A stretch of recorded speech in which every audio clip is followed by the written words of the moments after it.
I made a shorts video a little while back about how the band Tinted windows should have been bigger.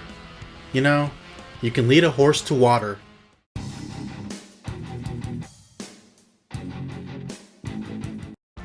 In case you don't know, they were a supergroup that released their only album in 2009.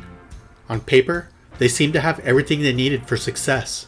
Their drummer was Bunny Carlos from Cheap Trick. Their guitar player was James Iha from Smashing Pumpkins. Their bass player was Adam Schlesinger from Fountains of Wayne, and their singer was Taylor Hanson from Hanson. People seemed to chuckle when I mentioned Taylor, but he was a perfect frontman for this band. If you're into any of the aforementioned bands and you didn't support Tinted Windows, shame on you. Bunny Carlos would have only joined the band if the material was strong. Obviously they were good enough because he joined. Out of the 13 songs on the album, including the Japanese-only songs, I can honestly say they could have released 8 singles. The songs are power pop perfection. So many hooks in every song. Sadly, Adam Schlesinger died in 2019 from COVID, so they'll never tour again or release new music. For some reason, the band didn't make a lot of waves, and we're left with just this one amazing album. Some of the reviews I read were brutal towards this album. Some said it was bland and boring and destined for the dollar bin. Well, that's just nitpicking, isn't it?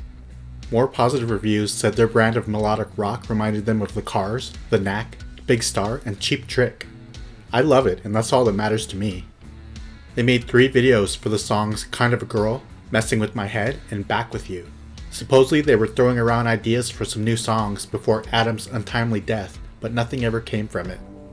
Okay, now that we're all caught up, the reason why I'm making this video is to show off the 2024 record day exclusive release of their album on vinyl.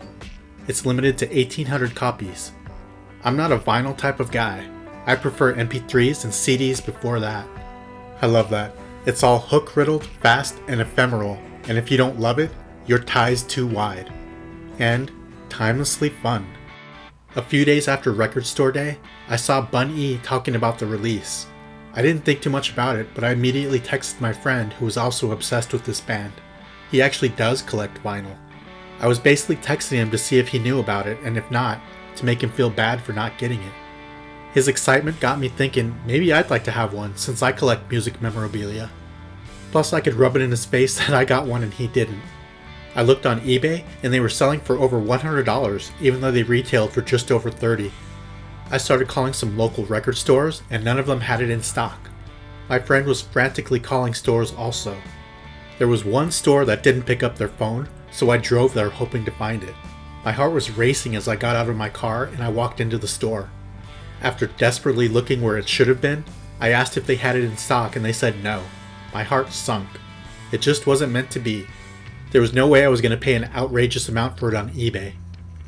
I sarcastically texted him to see if he was able to find one.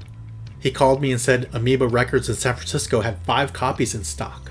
We were both going to drive to San Francisco for 4 hours there and back just to pick up the albums, but I had to work that day, so it didn't work out. He bought them all online and graciously offered to let me have one at retail price, since I was the one who brought it to his attention. I said yes as quick as can be, and now I have one. I was listening to the album for a week straight every day until I got it in my hands. I even bought the shirt on eBay from Sri Lanka. Don't ask how much it cost. Well, as you can see, it's the first time it was offered on vinyl. Record Store Day exclusive. It's a red and black pressing. I'm never going to open my copy. If you have any free time, take a listen to some of their songs. You can't go wrong with any one of them. If I had to pick a favorite, it would probably be Take Me Back, this week anyway. Well, if you made it this far, thank you so much. You are awesome. I'll see you in the next video. Bye for now.